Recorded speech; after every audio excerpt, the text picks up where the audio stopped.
The moment is here, you can stop your search. It's Comics by Perch. Hey everybody, this is Perch. Over the weekend, there's a hashtag Comics Broke Me that circulated around Twitter. And, in general, a lot of the tweets were kind of had the same theme. And that theme being, I'm not making enough in comics to basically support myself as an adult. I can't afford, basic living conditions, and the business of comics itself is broken. And certainly, you look at this, and a lot of the people who are posting this stuff are fairly unknown names. They're people that we haven't seen or heard from much. And so them saying, I'm not able to make a lot of money in comics, on one hand is not terribly surprising. These people are not well known. So they're, comics, unlike say getting a job at the hospital down the street, or, going to work for, an insurance company or something else, a lot of the senior paid executives are not known in corporate America. In comics, the creators are known. It's like acting. It's very celebrity sort of business. As you build your name, as you build your reputation, then your work gets more popular, your name gets bigger, etc. But your name is very much the heart of it. The people posting on Comics Broke Me, there are a couple, but very few of them were, I think, office staff of the publishers. By and large, most of them were creators. And again, like music, like there's plenty of starving musicians out there. There's plenty of starving actors out there. This isn't terribly surprising that, people are struggling to, provide dental care, so to brush your teeth every day and floss. And then there's still things to do, but, that will help a lot.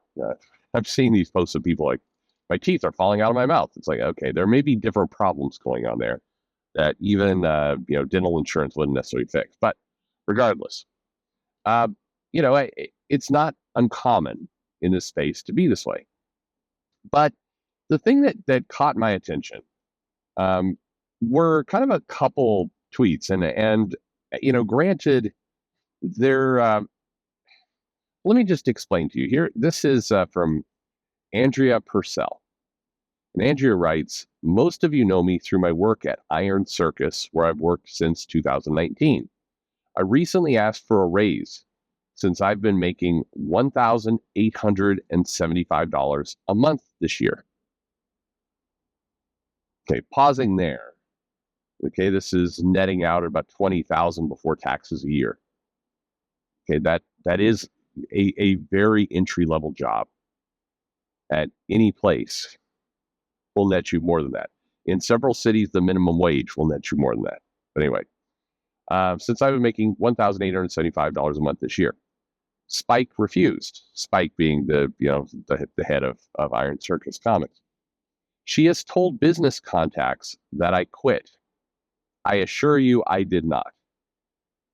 Those last two sentences, and what's interesting is that a few hours later, about 4 or 5 hours later, Andrea comes in and says, thank you to everyone who reached out. Just a bit of clarification. I said Spike fired me, and that's somewhat of a simplification. I was only ever working as a contract freelancer and chose not to accept the contract rate she was offering. Okay, so the story shifted a little bit. But what does that back and forth tell you? Well, it kind of sums up in many ways one of the biggest challenges in comics, and one of the biggest things I hear from other creators, which is, in many cases, they're terrified of the publishers. They're terrified that they're going to be, run out of the company, blacklisted, not able to do anything.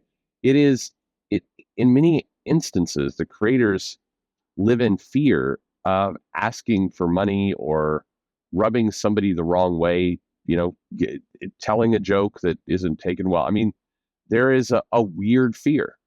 Now, by the way, because some of you will think of it, it's like, well, if there's a weird fear about that, why is it so many creators go on Twitter and say crazy stuff against, fans, or, certain segment of the fans? Well, because the publishers are also in fear of somebody. They're in fear of, a smaller group of people that, they lean on to kind of gauge the health of the industry. And as long as that group of people is against a different group of people, and as long as you insult that group of people, then you're fine. But if you question kind of the mechanics of the publisher, which can be anything from, hey, why wasn't I paid the royalty that is in my contract that was promised? Or I can't help but notice that, I'm not getting the check I wanted. Or, hey, you know, what happened to the marketing of this book? It didn't happen. Or, hey, I thought this was an ongoing series, but now it's being billed as a limited series and nobody told me. Or, hey, I thought I was going to work with this artist, and then suddenly there's a brand new artist in the mix and nobody communicated it. Or, hey, I'm not sure what I can do with these notes that you sent me and said I had to rewrite big parts of it on my own dollar, less than 24 hours before it's due. That kind of stuff is pretty verboten in terms of being able to complain about it.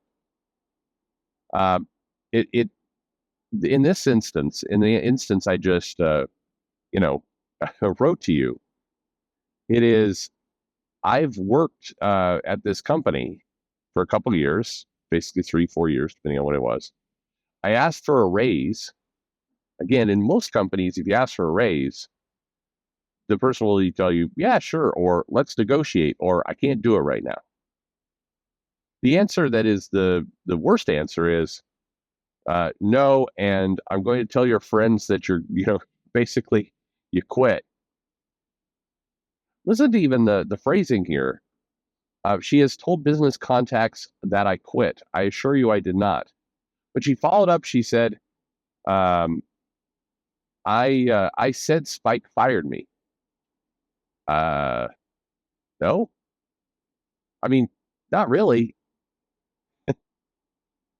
That's weird. That's what happened there. I mean, and you can guess is somebody tapped this creator on the shoulder and said, "Hey, you're pissing them off right here. You're not supposed to expose that part of the business." We do a lot of wrestling analogies out here. It's like somebody say, "Hey, you don't talk about the kind of locker room leader, out in public. You don't go talk to Dave Meltzer, the news reporter, and tell him that John Layfield over here is kind of a locker room sheriff. You don't go talk about what we talk about." It is a little bit like that. There's story after story like this, and then I get to this story. It says comics broke me so many times, but the relevant one right now is how a DC editorial pushed me to pitch Justice League Queer, JLQ, and then blackballed me when they decided JLQ was bad publicity. They call it pride. I call it exploitation. And there's a very long thread on this around kind of this story, but this is the other sense. They never tell you that you're out because they think that the vague hope that they might still call you will keep you from speaking out. And they're right, usually.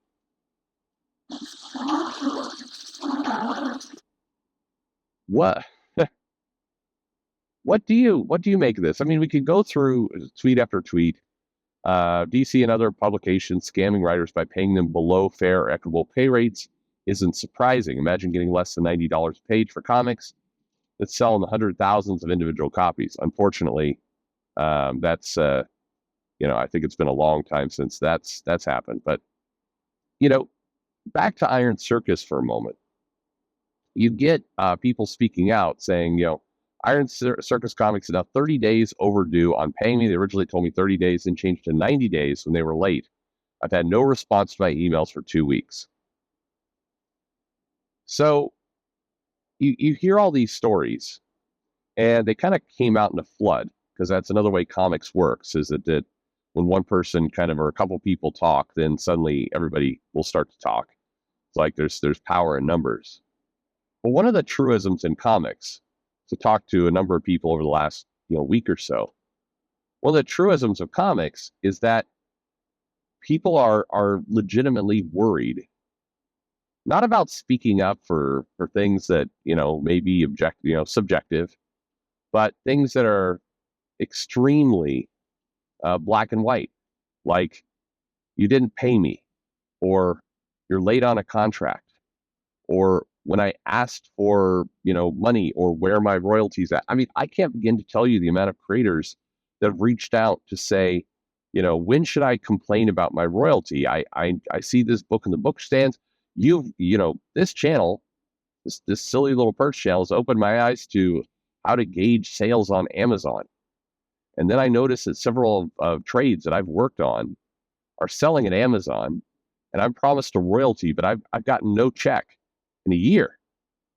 Like, I'd like to write them and say, hey, where's my check? But I'm worried that if I don't tap dance around it, like there's somebody that I know who's coming up with a pitch, not because they want to work there, but because they want to submit a pitch to an editor, have a couple calls, which in their own words could take 3 to 4 months to finally get around that they could casually slip into the conversation.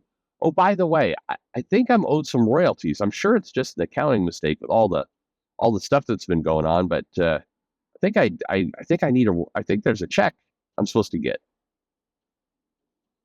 That's not normal. And if you for all the stuff that gets talked about the industry, it's not normal for freelancers, creators, or employees to be so terrified of the publisher, of the boss, that they don't say anything. And by the way, if you want to play this all out, we wonder why, people lose their minds or super aggressive on Twitter, or, pop off at people. Well, stress about, being completely scared of your employer, pretty good reason for that.